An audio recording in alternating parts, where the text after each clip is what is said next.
Welcome, everyone, to the Yogalebrity podcast. I'm so excited about Crystal Cerrato coming today to visit with us in the podcast room. And if you want to, you can listen to this on iTunes, Spotify, Amazon Music, Google Play, anywhere that podcasts are at. My podcast is there. Or you can watch this on the YouTube version and see what we actually look like. But either way, we're really glad that you're here. I'm super excited about my guest. We met at the Yoga Expo in Los Angeles, and I'm so excited that she's here to tell us her origin story, how she became a yoga teacher, and the why behind what she did, her struggles, her triumphs, and what she's doing now. So, welcome to the podcast, Crystal. I'm so glad that you're here. Thank you so much. I'm super excited to be here. Thank you for having me.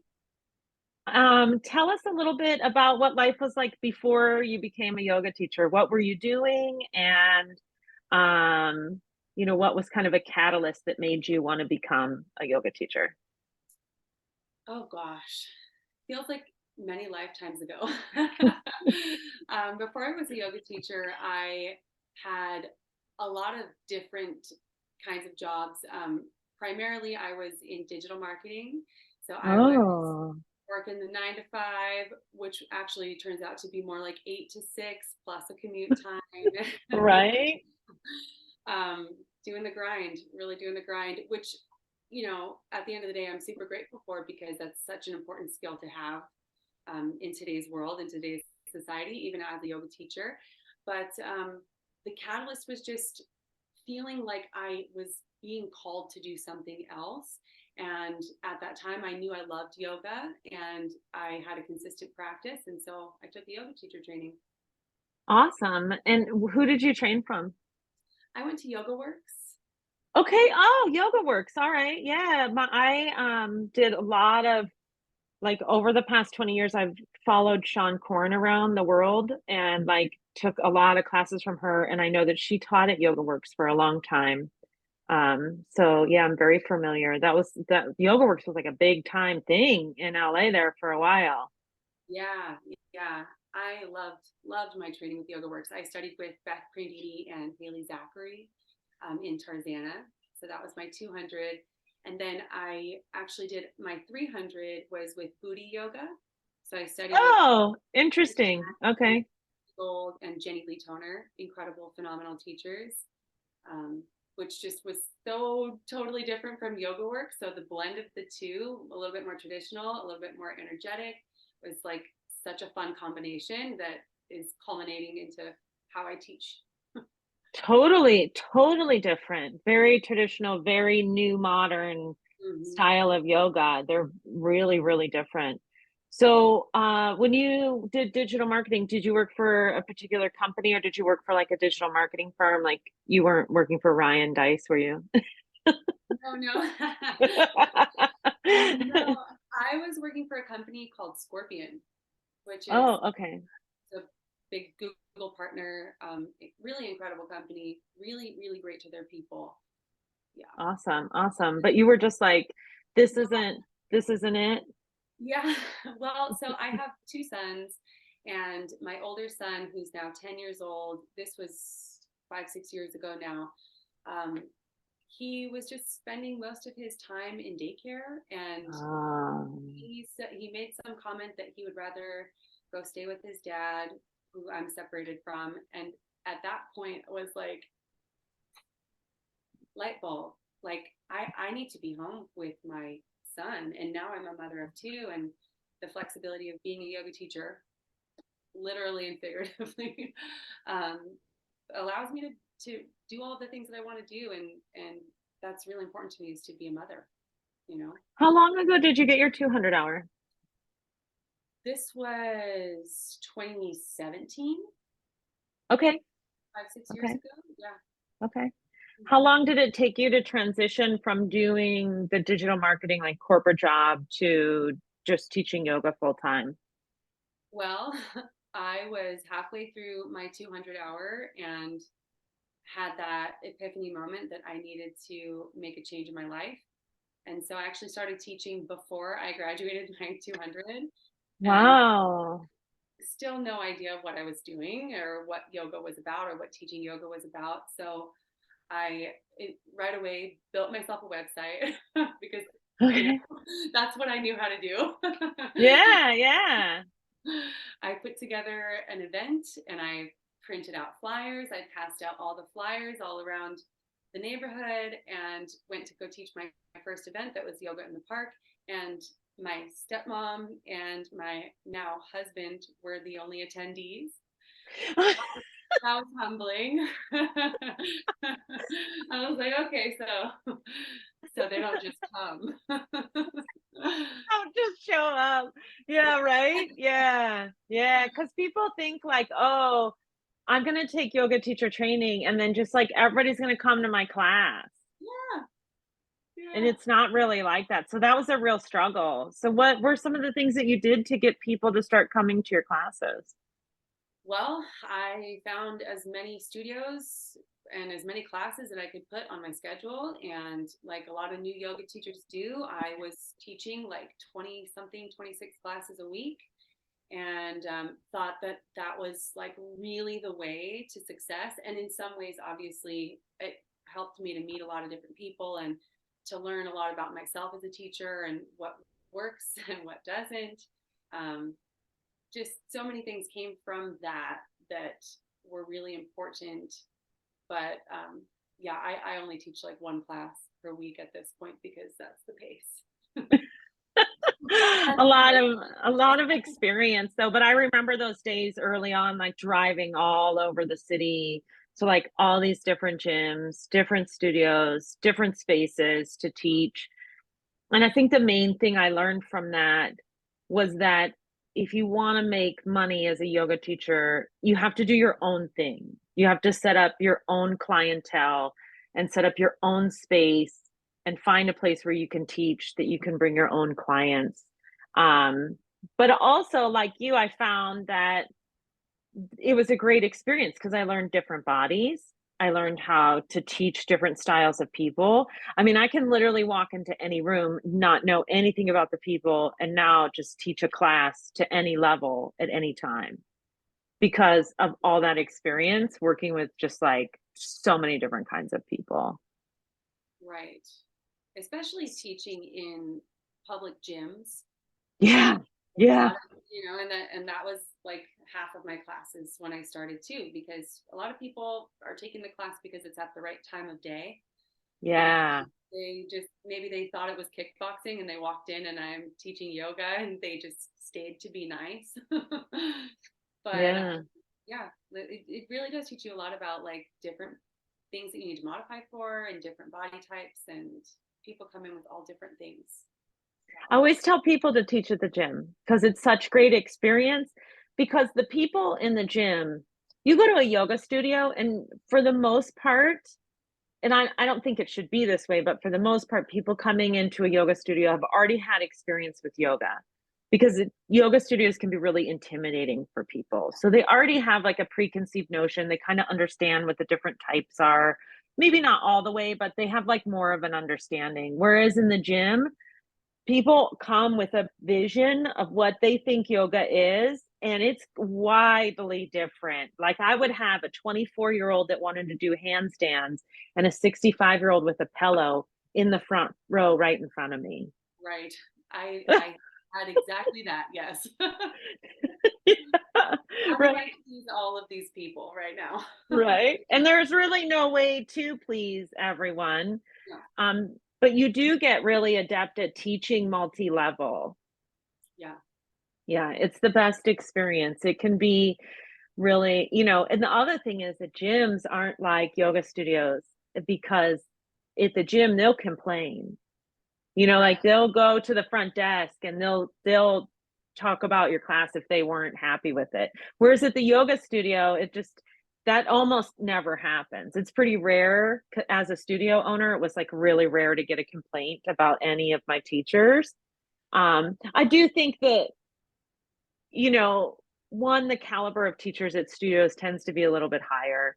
But two, also, again, we come back to this, like, people know already at a studio what yoga is about for the most part. So you don't have that, like, huge gap between, like, what people think yoga is and what the class you're actually gonna teach. And I know for me at 24 Hour Fitness, I would be like, "Can you tell them that it's Vinyasa Intermediate?" And they'd be like, "No, it's just yoga." Yeah. Right? It's just Yeah. yoga. You know, I'd be like, "Can you tell them it's Yin yoga?" And they'd be like, "No, it's just yoga." That's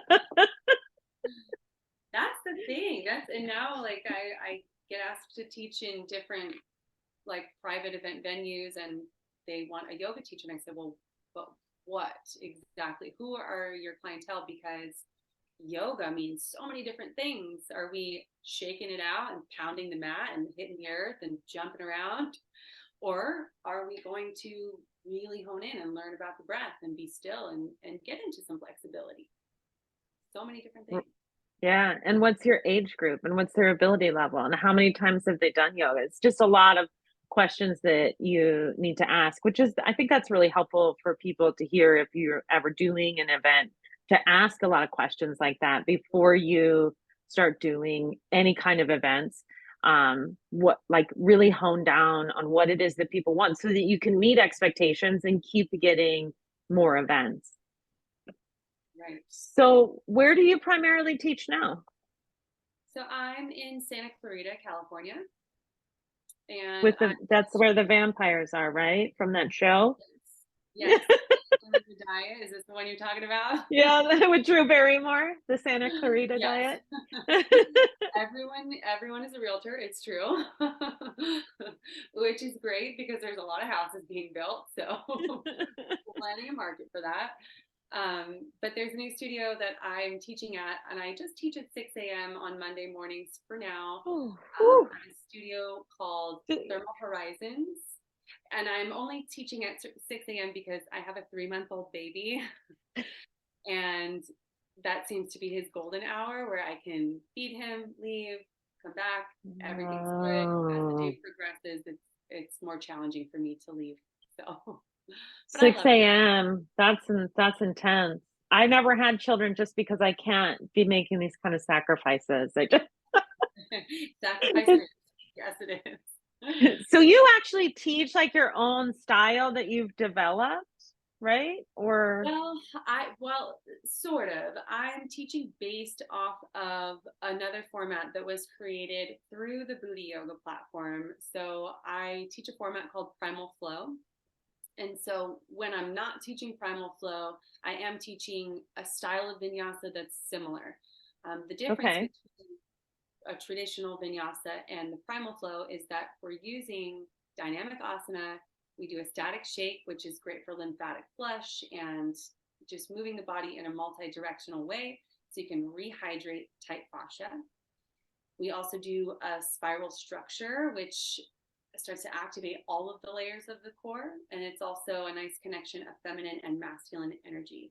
So that's primarily what the Primal Flow format is all about that I teach. So you kind of fused another style of yoga with your own like knowledge base and made this primal flow. I didn't create Primal Flow. I do lead the trainings. Okay, I'm not going to take credit for that. okay, okay. um, so how did you get to teach at the Yoga Expo? Like, how did that happen? Oh gosh, just just by luck, I guess. I don't know. I got the email. I had attended the Yoga Expo just once before years ago, and I got the email that said that they were looking for teachers and to apply. So I submitted my information. Ari loved the idea, the concept of Primal Flow, and I ended up there. What a cool Awesome. experience. It was a really cool experience. There were a lot of people. There were like 100 people in my class, and I Yeah. was like, wow. I mean, I've talked to that many people before, but I wasn't like, it'd been a hot minute, you know, like since everything closed down, I really haven't taught in person very much. I only teach online now. So to be with like that many people and that much energy was just like really Yeah. pretty intense. also I was able to fix her microphone, so that was really Yeah. that was We almost had a bad problem. I was like really prepared to project as loud as I can, but I was like, how loud are these speakers going to be? And how many people? There was like, yeah, 100 people in that room. there was a lot of people in the rooms. It was a Yeah. huge event. It was a huge Wow. event. So, Yeah. yeah, but it was really fun and I got to meet so many wonderful people. So Hmm. you're going to be doing your first 200-hour yoga teacher training in Santa Clarita in October, right? Yes. So tell me a little bit about what is going to be in the curriculum. What's it going to be like? What can people expect? Where are you So having the it? details are still all unfolding, but it will be located at Thermal Horizons in Santa Clarita. We're looking at a weekend format, so it'll be every other weekend, which I believe comes out to 16 weekends. We'll be focusing on anatomy and physiology, heavy on the philosophy and history of yoga, and then also very heavy on creative and empowering sequences. A lot of times we can get real creative with our sequencing, but it doesn't anatomically make sense. So that's where I want to bridge the gap that makes your students, helps them to feel empowered when they're in your classes by way of your creative sequencing. And that's, Nice. yeah. That sounds really fascinating. I feel like there's a lot of trainings out there today that are not doing enough of the philosophy and the history and not teaching enough of what yoga really is. But since you have that background with Yoga Works, which is very traditional and has like really long standing relationship with really well known who was the founder of Yoga Works again? Mati Ezrati. Yeah, that's right. Mm-hmm. And yeah, she's like really, really old school yoga. Yeah. Yeah. Yeah. I took her class at Yoga Journal Conference Oh, that's so cool. That's so like cool. 15 years ago, 17 years ago, a really long time ago. Yeah. And Mm-hmm. like just really hardcore old school yoga that I think like people just aren't doing anymore. That kind of makes me sad, you know? We've just like gone so far Well, away from what yoga really is. right. And that was why I was inspired to create the 200 because I absolutely loved my experience. It was like more transformational than any self improvement seminar that's offered. And I've been to a few. And Right? and I wanted to pull all of these things that I really feel like should be in a yoga teacher training. If we're teaching yoga, we have to understand the lineage and the roots and heritage of it. So I'm definitely pulling a lot of that in. And then I'm also putting in a lot of the modern things that we've evolved, we've evolved as a species. And I think that it is important that our yoga practice evolves as well. As long as we stay rooted and grounded, we can also then rise up and expand. Yeah, yeah, I like that. It sounds like a really, really interesting yoga teacher training. How long are you going to do it? How many weeks? And do you have any of It'll that worked out yet? it'll be 16 weekends, and it will be Okay, wow. we're going to do. I haven't worked out the details and the exact dates yet, but I believe we're meeting just on Saturday and Sunday. It'll be like Okay, a okay. full day, 2 days every other weekend. That'll be oh, every other weekend. Yeah. Okay. So that So was now I see that. why it's 16. I'm like, that's a long time. Right. Well, that's how mine was too. And I really liked that we could really dive in for a solid weekend all day, morning to night, and then have a little bit of a break because it is so much information that we're It's so putting much in. information. And I'm so excited about it. I'm just so excited because it really changed my life. And that's Yeah. my intention for teaching. It's like just to help people bring themselves back to themselves and to help other people then ripple out and do the same for others. Yeah. Yeah. I love that too. I've hosted, I think it's 28, I think 28 yoga teacher trainings in person in 3 different countries in Costa Rica, Thailand, the United States. And now I do one-on-one private online yoga teacher training. And I really thought that online could not match the feeling you get after hosting an in-person training and just like watching people transform.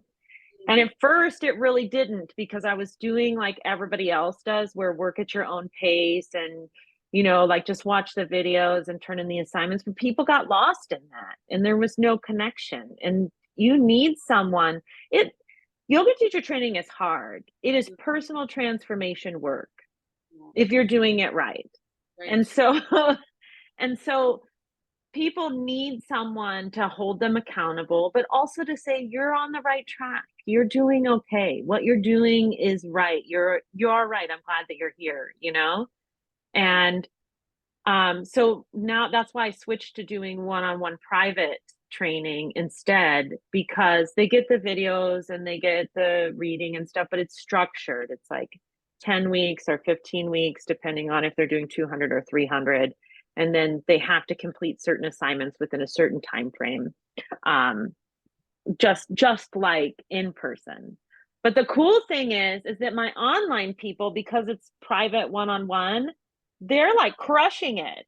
They're doing so well because we just focus on what they need. You're not, like one of the things about in-person yoga teacher training, which I mean, I'm doing one in Las Vegas in the spring. I'm not like never doing in person again, but one of the things is that there's so much wasted time, like going to the bathroom and, like taking lunch breaks. And, Susan had a meltdown and we all have to hug her, The meltdowns are real. Meltdowns are real. Gotta crack through some of those layers. Yeah, that's really cool. That's really cool. So when you talk about the philosophy of yoga, are you going to be covering just the Yoga Sutras or anything else? Like what's the philosophies of yoga that you're just really drawn to? Primarily the sutras. Yeah, we will Okay, cool. on the sutras.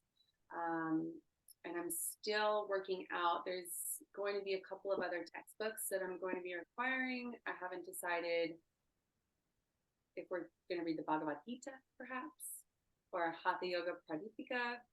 Right? Those are good ones. Those are good ones. Training down the road. I don't know. Yeah, those are 300 for me. Those We'll just focus on the sutras, and that's quite a bit to swallow. It's a lot. It's a lot. I think I had to read the sutras 25 times before it started to get in there. Yeah. You and I just had an Instagram exchange about yoga chitta vritti naroda, right? Like all the time. The chitta vrittis. Yeah, modifications of the mind are constantly in there eating at us. Honestly, for those uninitiated in the sutras, the chitta vrittis are the modifications of the mind that stop us from reaching any kind of level of enlightenment or connection with yoga or the self.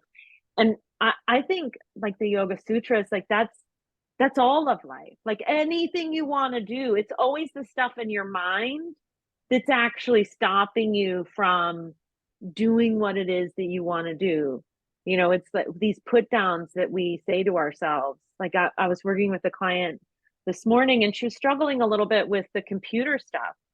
And before I could like teach her how to do it, she would just be laughing at herself or upset with herself or irritated. And I'm like, take out the emotion. Just drop the emotion entirely, because we're going to do this. Like we are going to get past this point, and we can get past it faster if we stop with the put downs. I think that's like the thing we're always getting in our own way, and we think it's other people, but really it's just us getting in our own way all of the time. Yeah, it's like we project it out, and what's irritating us, if we are going to blame someone else, is just a reflection of our own internal conditions. So you're right. If we could just still those modifications of the mind, this is yoga. And yoga is now. The first sutra, yoga is now, and it is now, and it is now, and it's now. Right. Right. And so in any part of life, it is us that stands in the way. It's our own self-sabotage and perceived limitations that don't actually exist. They don't actually exist. They are perceived limitations. Absolutely. Like you changed your whole life. You went from having the square peg, square hole life that we've all been told we have to have. The same for me. I was in a corporate job as well. And one day you were just like, this isn't for me. And the universe opened up to you. Have you read The Alchemist by Paul Coelho? No.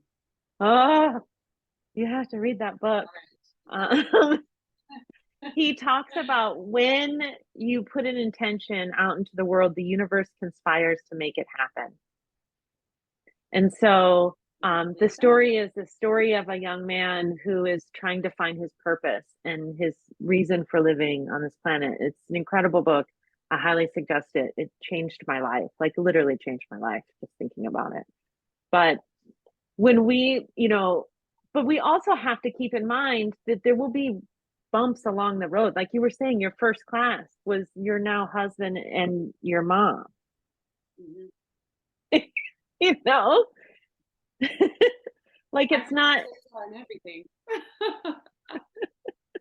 And it's like, it's not like that's the only time either. Like so many times challenges come up and you also have to practice non-attachment and let it go and just keep moving forward. Right. And I think even like on this podcast we're trying to like talk a little bit more about some of the struggles. We even like gloss over some of the harder times where it still happens, like at the beginning of December, no one was calling. I wasn't getting anybody signed up for my training. And I'm all just like, should I even be bothering doing it? Should I just get a job? After 20 years, I'm still sometimes like, filled with self-doubt. It's like something we have to be constantly aware of and always be focusing on how can we energetically put out the energy of creation. So instead of saying like, why isn't anybody signing up for my training, saying like, okay, well, what can I do to attract people to my training today? Well, I can go live on TikTok. I can send out an email to my followers. I can send out some DMs. I can post in my Instagram stories about my training. I can put up a question sticker and answer questions about the training. And if no one asks questions, I can type questions into that question sticker and then answer them as if I am someone asking the questions. Well, I believe that we are co-creating. We are co-creating our reality. And so it is that element of putting in the effort, putting in the work, doing the work, and also trusting and surrendering that you're supported. Right. And it's like we change our own personal frequency to match the desires that we want or to just match whatever it is that we're calling in. And it's that surrender piece that I think a lot of people struggle with, especially when you're brand new at teaching yoga. How do you surrender and trust that you're supported when you're leading this class? That it comes in time. One thing I think is really common to like kind of play off that is that people take yoga teacher training and then they just assume they're going to come out and make a ton of money and be really great at this and everything is perfect. And I remember I had that same assumption about college. Like I was like, I'm going to graduate college and I'm immediately going to make $50,000 a year and I'll be able to pay off these student loans in no time and everything will be great. And that is not what happened at all. I graduated college. I got paid $8.75 an hour to work overnights at a battered women's shelter. Like it was not, it was rough. But that's what people think too. Like I'm going to go to this cheap yoga teacher training that I paid a couple $1,000s for. And somehow that 200 hours is going to teach me the breadth of experience of a thousands of year old practice that I'm going to be able to just attract this humongous following because everybody wants to come to my class because I'm a yoga teacher. And that's like really not. I mean, it took me like 3 years of teaching really consistently before I think I was even a decent teacher. Oh yeah, easily, because when you start out, I feel like for me, as I went through my 200-hour training, the information didn't actually apply or actually make sense until I lived that experience. And then things Yeah. came up and it was like, okay, so this is where that piece of information fits. And so it's really like a full experience. You almost have to go through 200 hours and then go through 200 more of teaching. Yeah, totally. I've always felt like 200 hours really isn't enough, like, honestly. Yeah. Like, I mean, you know, I do the same, like, Yoga Alliance registered schools, and I have, like, kind of a hate-hate relationship with Yoga Alliance. They're not really my favorite. I think we all are kind of like, but at the same time, like, you know, Ari, who's the founder of Yoga Expo, her and I actually considered making our own kind of yoga alliance at one time, and we talked it out, and we were like, how would we even begin to make sure that everything was happening, or that people were doing the standards, or hold people accountable? Like, how can you even really do that? It would just be so impossible. So I feel for them, you know, not being able to really maintain those standards with people after they get the little seal. But now, and especially after the shutdowns, and that, I think that you really have to do a lot more research on your teacher and find out, where did they come from? How were they trained? How long have they been teaching? What are their ethics? Do you really vibe with them? Are they going to be teaching? Like, it's really a buyer beware kind of thing, in a way that it didn't used to be. Um, you really well, maybe it did always used to be that way. I don't know, but it's worse now. I think that there's a lot of fly by night trainings that were able to get approved during all of the shutdowns, that are not giving people the level of instruction that they truly deserve and need to be teaching a practice that is so transformational. Right, right. Well, and with integrity, Yeah. which is why it's so important for me to include these sutras, because at the very least, it's just the threads. These are just the threads of like life. And if we can then embody that, or try to do our best in embodying these threads, then we can inspire others. But if we did a online training that no one checked in on, that didn't meet any of the standards, my training is going through Yoga Alliance, and I also share that same relationship with Yoga Alliance, but I'm grateful for it, because it's requiring all of these things that I think are so valuable. Well, And and they do that ahead of time, but then once you're approved, no one ever checks up. There's And a they lot of have to. people will just go through what they need to do to get approved, and then they never follow up on the things that are, you know, that are on there that you're supposed to do. It is really difficult to get certified now. Um, Not difficult in actually getting the certification, but like, they require so many revisions. Yeah, I Like, saw there's elevated standards now. yeah, my school is elevated standards. So when I owned the yoga studio, I had a school, but then when I sold the studio, I sold that school with the studio.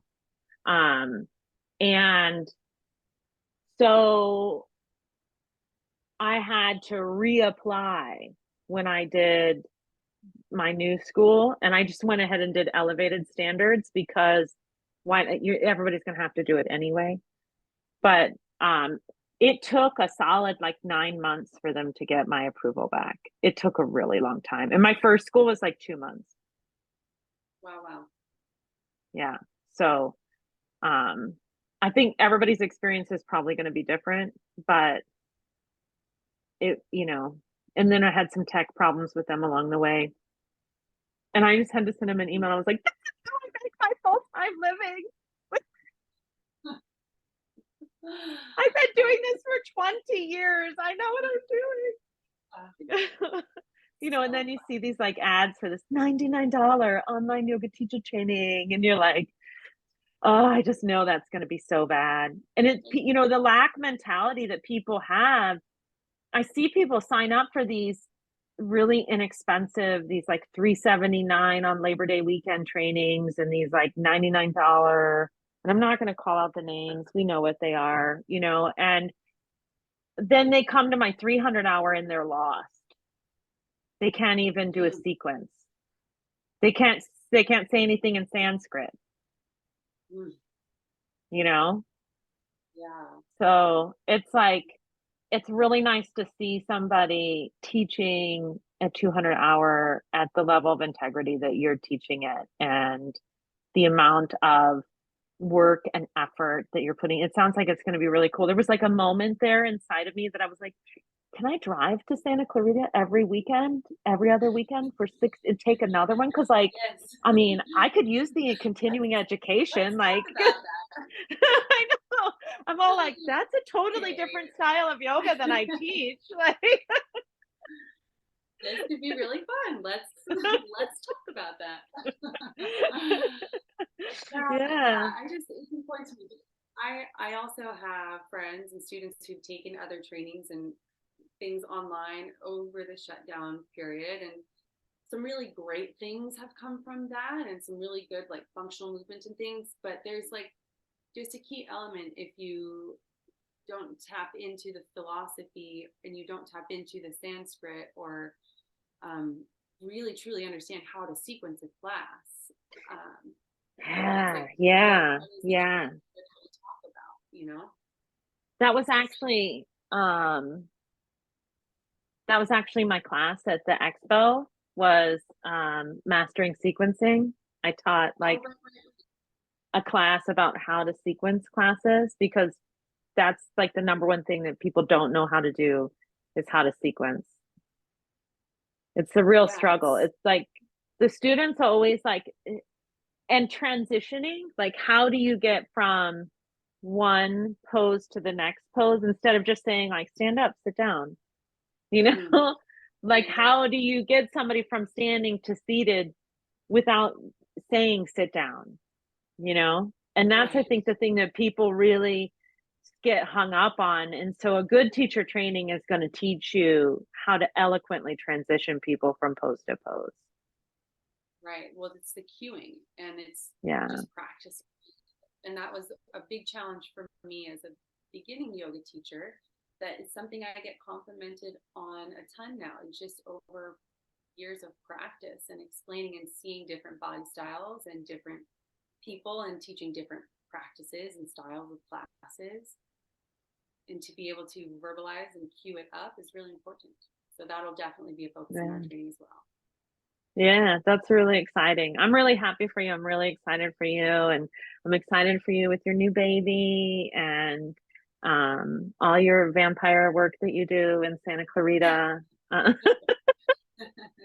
It would like people would be like listening to this, like, what are they talking about? There's a show with Drew Barrymore. I think it's on Netflix, right? And she's like a vampire, and yeah, and she eats people, and she lives in Santa Clarita. So well, if you could leave everyone with one piece of wisdom, if it was like the piece of wisdom that you wanted to leave your legacy and let everyone know about being a yoga teacher, what would you like everybody to know? I would just say that you are your own healer, you are your own guru, you are your own teacher. The movement is the medicine, and we all share a divine light within.